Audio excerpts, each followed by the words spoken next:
Hello friend, I am doctor Harshad Rawal, MD homeopaths, और मेरी channel में आपका स्वागत है। मित्रों, आज का वीडियो में हम आपको एक बताएंगे जो डिजीज़ है जिसको कार्पल टनल सिंड्रोम बोलते हैं।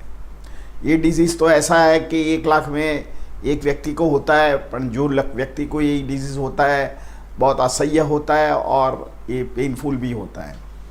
तो ये कार्पल टनल सिंड्रोम क्या है, इसका क्या रिस्क फैक्टर है, क्या साइन एंड सिम्टम है, किन लोगों को एक कार्पल टनल सिंड्रोम होने का संभावना रहती है, इसका क्या मैनेजमेंट है, क्या हम घर में कोई ऐसे चीज़ यूज़ कर सकते हैं जैसे कार्पल टनल सिंड्रोम में राहत आपे और क्योर भी हो सकते हैं, और इसके लिए बेस्ट होम्योपैथिक जो 5 मेडिसिन है इसके बारे में ये वीडियो में हम चर्चा करेंगे। मित्रों, हमारा शरीर में ईश्वर ने ऐसे तरह रचना किया है कि जो हमारा हाथ का मूवमेंट्स करने के लिए जॉइंट्स में एक फ्लेक्सिबिलिटी दिया है, नर्व्स दिया है, मांसपेशी दिया है, इसके आधारे हम छोटा बड़ा काम कर सकते हैं। पर कई बार ये जो जॉइंट पे कोई दिक्कत आ जाती है और कोई नैरोइंग हो जाता है, जो नसल्स में कॉम्प्रेशन हो जाता है, तो कोई डिजीज़ उत्पन्न हो जाता है।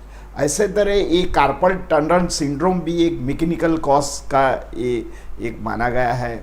50% कोई डिजीज से भी वजह से हो सकता है।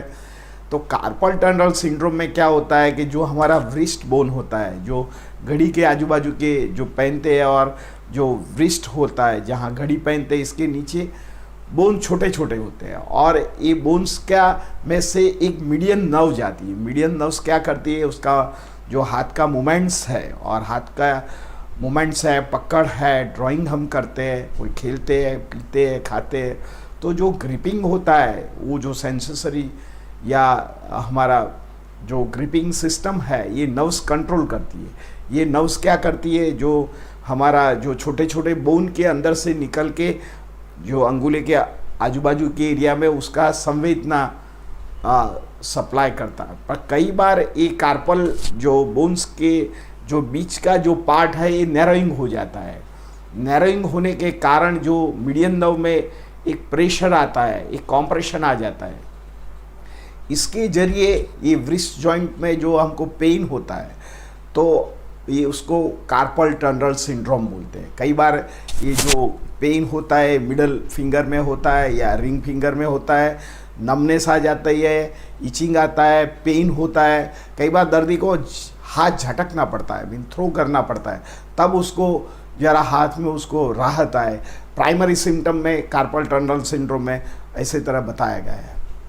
अभी इसका क्या कॉज है, तो मित्रों इसका जो कॉज है, सबसे पहले एनाटॉमिकली जो शरीर की जो रचना है, जो व्यक्ति का ग्रोथ भी होता है, ऐसे उनका शरीर के अंगों का भी ग्रोथ होता है, उनका बोन का भी ग्रोथ होता है। कई बार ये ग्रोथ जो होता है ये फिक्सेशन हो जाता है, और कई बार ये जो बोन्स में कई क्रॉनिक कोई फ्रैक्चर हो जाता है या कोई इन्फ्लेमेशन हो जाता है। इसके जरिए भी ये जो हमारी मीडियन नर्व पर कॉम्प्रेशन आता है, इसके जरिए भी ये कार्पल टनल सिंड्रोम होता है। सेकंड थिंग, ये जो डिजीज़ है ये मेल से ज़्यादा फीमेल में ज़्यादा पाया गया है। थर्ड कॉज है, जो लोगों के वो ओबेस है, लैक ऑफ एक्सरसाइज नहीं करते, वजन ज़्यादा है, उन लोगों को भी ये रोग होने की संभावना रहती है। कई बार ऐसे जो कोई डिजीज़ होता है जैसे हाई डायबिटीज़ है, और जिनको थायराइड है, जिनको क्रॉनिक रीनल फेलियर है, इन लोगों को एक कार्पल टनल सिंड्रोम होता है। ये परसिस्टेंट बढ़ने का एक संभावना रहती है। कई बार तो इन्फ्लेमेटरी डिजीज़ में भी ये कार्पल टनल सिंड्रोम का ऑनसेट पाया गया है, जैसे early onset of rheumatoid arthritis में भी दर्दी को इसी तरह पेन होता है। कई बार यूरिक एसिड बढ़ने से भी जॉइंट में या व्रिस्ट जॉइंट में पेन लगता है। ये गाउटिक डायथिसिस में भी दर्दी को कई बार कार्पल टनल सिंड्रोम्स माना गया है। कई बार दर्दी जो ब्रेस्ट कैंसर वाले दर्दी होते हैं और अमुक प्रकार के दवा या कीमो लेते हैं, तो उनको भी ये कार्पल टनल सिंड्रोम, स्टिफनेस रहने की भी संभावना रहती है। मित्रों, कई बार ऐसा हमारा बिजनेस है जैसा कॉजा ओकेजनलिस बोलते हैं, तो अमुक प्रकार के जो रोग जो होते हैं ये हमारा बिजनेस थ्रू ये रोग हो जाते हैं। कि जैसे हम जो लोग कंप्यूटर में सारा दिन वर्क करते हैं, माउस का यूज़ करते हैं, उन लोगों को एक कार्पल टनल सिंड्रोम होने की एक संभावना रहती है। सेकंड थिंग, जो हाउसवाइफ है, किचन में खड़े खड़े काम करते हैं, सर्वाइकल स्पॉन्डिलाइटिस का पेन रहता है या फ्रोजन शोल्डर का पेन रहता है, तो उनको भी कई बार ये व्रिस्ट का मूवमेंट ज़्यादा करना पड़ता है, तो उनको भी ये कार्पल टनल सिंड्रोम का प्रॉब्लम हो सकता है।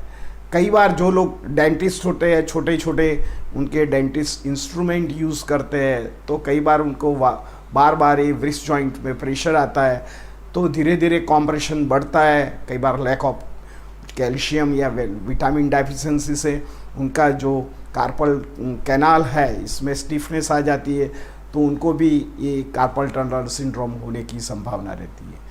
कई बार तो आपने देखा होगा जो ड्राइविंग करते हैं उन लोगों की कार्पल टनल सिंड्रोम पाया गया। कई बार जो लॉन्ग टर्म जो लोग साइकिलिंग करते हैं और उन लोगों को एक ही स्थिति में लॉन्ग साइकिलिंग की वजह से भी उनको ये कार्पल टनल सिंड्रोम पाया गया है। तो अलग अलग जो बिजनेस है इसके जरिए भी ये रोग कन्वर्ट हो जाता है। कई बार जो लोग ज़्यादा बॉलिंग करते हैं उनको भी ये व्रिस्ट फ्रैक्चर होने की संभावना रहती है। कई बार टेंडरनेस हो जाता है।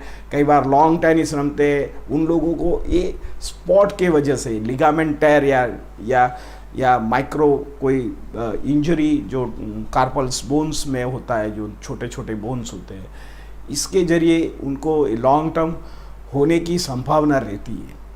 तो उसका क्या साइन एंड सिम्टम्स है? तो जब भी कार्पल टनल सिंड्रोम आता है तो दर्दी को बहुत पेन होता है, थोड़ा भी मूवमेंट्स नहीं करता है, थोड़ा भी यूज़ अंगूठा को करे तो आँख में से पानी आ जाए ऐसा दर्द होता है। यही एरिया रेडिश लगता है, कई बार सूजन भी लगता है और टाइटनेस फील करता है। दर्दी को वीकनेस फील करता है। दर्दी ये स्थिति में सो नहीं पाता है तो उनको कंटिन्यूस उसको ट्रैक्शन लेना पड़ता है या हाथ छाती के पैरेलल रखना पड़ता है। कई बार सो जाता है और ये अटैक आ जाता है तो कई बार दर्दी को उठना पड़ जाता है। और कई बार गाउटिक डायस्थेसिस होता है तो कई बार जो यूरिक एसिड का कंसल्टिफिकेशन हो जाए और उसको टनल सिंड्रोम हो तो उनको जो पेन की वेदना है डबल स्ट्रेंथ में बढ़ जाती है। इसी तरह जिसको रूमेटॉइड आर्थराइटिस है एंड कार्पल टनल सिंड्रोम है तो उनको 2x या 3x और 4x टाइप की पेन में वृद्धि होती है। तो ये कार्पल टनल सिंड्रोम कई बार दर्दी को आँख में आंसू ले देता है, दर्दी को रेस्टलेसनेस हो जाता है, दर्दी एंग्जाइटी फील करता है और उनको लगता है कि ये डिजीज़ में से मुक्ति पाना बहुत अशक्य है। मित्रों, इसको कैसे तरह डायग्नोसिस करते हैं? तो सबसे पहले तो जो फिजिशियन होते हैं ये देखते हैं, ऑब्जर्वेशंस करते हैं, मेडिकल हिस्ट्री लेते हैं, उनका साइन एंड सिम्टम करते हैं। कई बार उनको लगता है कि नहीं उनका एक्सरे करना पड़ता है तो एक्सरे भी करते हैं। कई बार आगे उनका जो माइक्रो डायग्नोसिस करते हो तो एमआरआई भी करना पड़ता है। कई बार तो इलेक्ट्रोमायोपैथी मस्कुलोग्राफ्स पर निकालते हैं, इसके जरिए भी ऐसे डायग्नोसिस हो जाता है। तो ये कार्पल टनल सिंड्रोम का एक्सरे या और ऐसे जो मैंने बताया ऐसे तरह उनका डायग्नोसिस होता है। तो उसका क्या मैनेजमेंट करना चाहिए या क्या होम मेडिसिन करना चाहिए?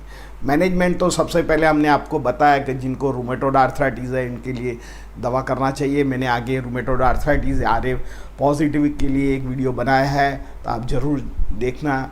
सेकंड थिंग, जिन लोगों को गाउटिक डायस्थेसिस है और जिन लोगों को यूरिक एसिड ज़्यादा होता है और जॉइंट में इन्फ्लेमेटरी होता है और उनको ऐसे तरह ड्रग पिक्चर के साथ उनको कार्पल टनल सिंड्रोम्स होता है, तो ऐसी तरह भी ये आप मेरा वीडियो देख के आप होम्योपैथिक दवा लेना चाहते हैं तो आप ले सकते हैं। थर्ड थिंग, जिन लोगों को B12 कैल्शियम की डेफिशिएंसी हो तो आपको उसका जांच करा के आपको कोई नेचुरल फॉर्म में कंज्यूम करना चाहिए। कई बार कैल्शियम या आयरन की डेफिशिएंसी होता है तो भी ये रोग बढ़ता है। मित्रों, आधुनिक साइंस तो उसके लिए कई बार सर्जिकल भी करते हैं, पर फिजिकल थेरापी में उनके लिए बहुत अच्छा उपचार है। कई बार ये लोग वो वैक्स ट्रैक्शन देते हैं। कई बार जो सूजन नहीं हो तो ये लोग अंगूठा में ऐसा कोई ट्रैक्शन करके आपको बैंडेज देते हैं और उनके साथ आप होम्योपैथिक दवा कराते हैं। तो ऐसे डिजीज़ में आप संपूर्ण बार आ सकते हैं, कोई सर्जिकल कराने की ज़रूर नहीं होती है। मित्रों, इसमें होम मेडिसिन में मैं आपको 2 चीज़ बताता हूँ। जो हमारे कसूरी मेथी होती है उसको 10 से 15 जो उसका पीस है रात को भिगो के सुबह में पिया करो। आपको शुरुआत में उसमें बदलाव नहीं आएगा, पर धीरे धीरे धीरे ये कसूरी मेथी हमारा शरीर में जो यूरिक एसिड का या वात प्रकृति होता है जिसको बा बोलते हैं, ये धीरे धीरे वॉश आउट हो जाता है, क्योंकि हमारा जो शरीर का स्ट्रक्चर वात पित्त एंड कफ पर डिपेंड होता है। तो कई बार ये हमारा शरीर में वात का प्रकोप आ जाता है, तो कई बार ऐसे दुखदायक दर्द आ जाता है। मॉडर्न साइंस उसका अलग अलग नाम देते हैं कि भाई कार्पल टनल सिंड्रोम है, या रूमेटॉइड आर्थराइटिस है, या गाउट है, या लंबेगो है, स्पॉन्डिलाइटिस है, या आपको सर्वाइकल स्पॉन्डिलाइटिस है, फ्रोजन शोल्डर, ऐसे अलग अलग परिभाषा बताया हुआ है। पर हमारा साइंस और आयुर्वेदिक में उसको वात प्रकृति बताया गया है, या होम्योपैथिक में एंटीसाइकोटिक माइजाम में क्लासिफाइड किया गया है। तो हमारा शरीर में जो वात का प्रकोप होता है और ये जॉइंट मसल से ज्ञान तंतु के दर्द में वृद्धि होती है, तो ऐसे रोगों में आप वात प्रकृति के जो बैलेंस करे ऐसा डाइट लेना चाहिए। तो विरुद्धाहार लेना चाहिए, कसूरी मेथी लेना चाहिए। सेकंड थिंग, जिन लोगों को ऐसा प्रॉब्लम हो, इन लोगों को एक घर में आप सॉल्ट की छोटी बैग बनाइए, उनको तवी पर थोड़ा गर्म कीजिए और यही अप्लाइड में उसको लगाइए, तो धीरे धीरे ये जो कार्पल टनल सिंड्रोम में थोड़ा धीरे धीरे सूजन कम हो जाता है, रक्त संचार हो जाता है, ऑक्सीजन मिलता है, तो धीरे धीरे दर्द को राहत हो जाती है। साथ में मैं आपको 5 बेस्ट होम्योपैथिक उपचार बताता हूँ, ये आप 30 पोटेंसी में यूज़ कीजिए। जो आपको लगता है कि नहीं आप मिट सकते, तो आप कोई नज़दीक के कोई होम्योपैथ के पास जा सकते हैं, या हमको व्हाट्सएप में आपका जो भी ड्रग पिक्चर है और जो भी आपने कोई आगे दवा लिया है सब हमको भेज सकते हैं। तो हम और मेरा सेंटर आपको इसके बारे में कार्पल टनल सिंड्रोम में आपको मदद कर सकती है। तो मित्रों, इसमें सबसे पहले जो दवा है कोलोफाइलम। ये कोलोफाइलम्स जो हमारा व्रिस्ट जॉइंट में जिसको वाह होता है, या कार्पल टनल सिंड्रोम्स होता है, या स्पोर्ट्स इंजरी हो जाता है, दर्दी को सूजन आ जाती है, दर्दी को रेडनेस हो जाता है, मूवमेंट्स करने में दर्दी को बहुत पेन होता है, और शूटिंग टाइप ऑफ पेन होता है। दर्दी को लगता है कि किसने कोई गोली डाल दिया हो और अंदर अगन बगन लगे, थोड़ा भी मूवमेंट्स करे तो उनका जो पेन ट्रिगर हो जाता है और दर्दी कोई भी स्थिति में मूवमेंट्स नहीं कर पाता है। पर्टिकुलरली ये दवा लेफ्ट साइड जब आपको ये कार्पल टनल सिंड्रोम हुआ हो, तो इसमें बहुत इफ़ेक्टिव ड्रग्स है, ये मास्टर ड्रग्स है, और ये अमोघ दवा है होम्योपैथिक में। तो आपको 200 पोटेंसी में दवा लेना चाहिए, हर रोज़ एक ही बार लेना चाहिए, और लॉन्ग टर्म लेना चाहिए। मित्रों, कई बार आपको ये जो गाउटिक डायसिस हो या रूमेटॉइड आर्थराइटिस का प्रॉब्लम्स हो, और इसके जरिए आपको ऑनसेट प्राइमरी आ जाता है, तो इसके लिए bryonia is a medicine. Bryonia में क्या होता है कि दर्दी को शुरुआत का जब मूवमेंट्स करते हैं तो पेन होता है, बट रनिंग करता है तो पेन नहीं होता है। तो दर्दी को क्या होता है कि शुरुआत का मूवमेंट्स होता है और हाथ की मूवमेंट्स होता है तो तुरंत चीज़ पाता है, बट मूवमेंट बढ़ता है तो फील बेटर, ऐसे उनका एक सिम्टम्स है। दर्दी को पेन रहता है, दर्दी में जो होता है उसका स्वेलिंग ज़्यादा होता है, मूवमेंट करे तो आँख में आंसू आ जाए, इतना दर्द होता है। कई बार दर्द above to downward to above हो जाता है, दर्दी को वर्टिगो आता है, चक्कर आता है, बेचैनी लगता है, दर्दी नींद नहीं कर पाता है, क्योंकि नींद में भी जो यही पार्ट में उसको दबा के सोना पड़ता है। दर्दी को बेटर बाय हार्ट प्रेशर, जितना हार्ट प्रेशर करेगा दर्दी को, ब्रायोनिया में ये दर्दी का सिम्टम्स है, ये दर्दी को अच्छा लगता है, और कोई बैंडेज लगाने से भी दर्दी को अच्छा लगता है, ऐसे बोले तो आपको ब्रायोनिया का उपयोग करना चाहिए।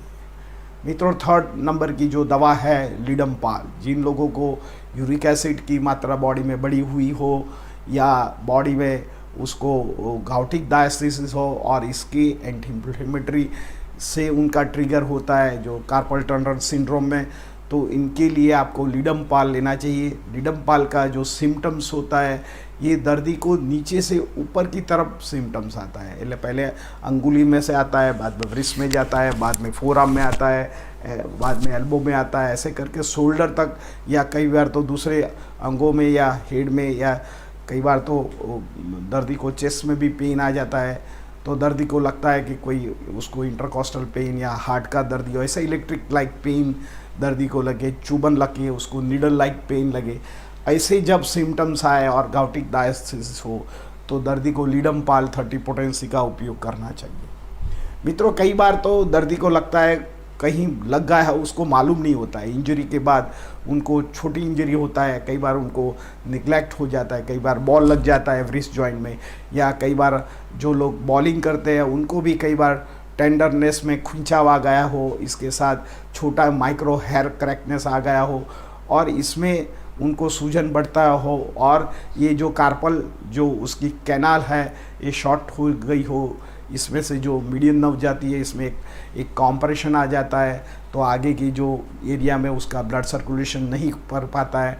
ऐसी स्थिति आए तो आपको सिम्फाइटम होम्योपैथिक में दवा है जी। अनहील्ड क्रैकनेस होता है लॉन्ग टर्म, कई बार पेशेंट को मूवमेंट करने में उनको फीलिंग नहीं होता है, पर ये लॉन्ग टर्म अनहील्ड क्रैक होता है, ये कुदरती हील नहीं कर पाता है, जो इसमें से कैल्शियम चैनलिंग होने के कारण नहीं बन पाई है और ये जो क्रैकनेस फील नहीं हुई है, तो इसमें ये सिम्फाइटम दवा is a great medicine. Symphytum का उपयोग करना चाहिए। सिम्फाइटम मेडिसिन का एक दूसरा भी है जहाँ कंपाउंड फ्रैक्चर होता है और कहीं अनहील्ड क्रैकनेस हो गया हो कुदरती और दर्दी को इसके बाद लॉन्ग टर्म पेन होता है, तो इसमें ये दवा बहुत इंपॉर्टेंट काम करती है, तो 30 पोटेंसी में ये दवा का उपयोग करना चाहिए। मित्रों, लास्ट दवा है कैलकेरिया फॉस्फोरिकम। तो इसमें 2 दवा का संयोजन है, कैल्शियम है एंड फॉस्फोरस है। ये 2 दवा क्या करता है, ये बोन्स का जो ग्रोथ इरेगुलर होता है, बोन्स की जो डिफॉर्मिटी है, बोन्स का जो मेटाबॉलिज्म है बॉडी में इरेगुलरिटी हो जाता है, कई बार कैल्शियम कम हो जाता है, कई बार रूमेटॉइड आर्थराइटिस फैक्टर बढ़ जाता है और कई बार गाउटिक डायस्थेसिस बढ़ जाता है और बोन्स रिलेटेड जो डिजीज़ हो जाता है, लैक ऑफ कैल्शियम और विटामिन डी, तो इसमें कैलकेरिया फॉस्फोरिकम दवा का होम्योपैथिक में 6x पोटेंसी में यूज़ करना चाहिए। कैलकेरिया एंड फॉस्फोरस क्या करता है, जो हमारा शरीर में फॉस्फोरस होता है कैल्शियम बनाता है और बॉडी में जो कैल्शियम होता है उसको नॉर्मल करता है और जितना कैल्शियम अच्छा होगा बॉडी में कहीं भी पेन नहीं हो सकेगा। मित्रों, ये दवा जो बहुत इम्पॉर्टेंट दवा है कार्पल टनल सिंड्रोम में, लॉन्ग टर्म लोगे तो आपको कोई सर्जिकल कराने की भी ज़रूरत नहीं पड़ेगी। कई बार पोस्ट सर्जिकल के बाद भी जो कोई कॉम्प्लिकेशन होता है तो ये होम्योपैथिक से उनका निवारण 100% शक्य है। मित्रों, मेरा ये वीडियो कैसा लगा, अच्छा लगा लाइक कर दीजिए, शेयर कर दीजिए। धन्यवाद। थैंक यू भाई।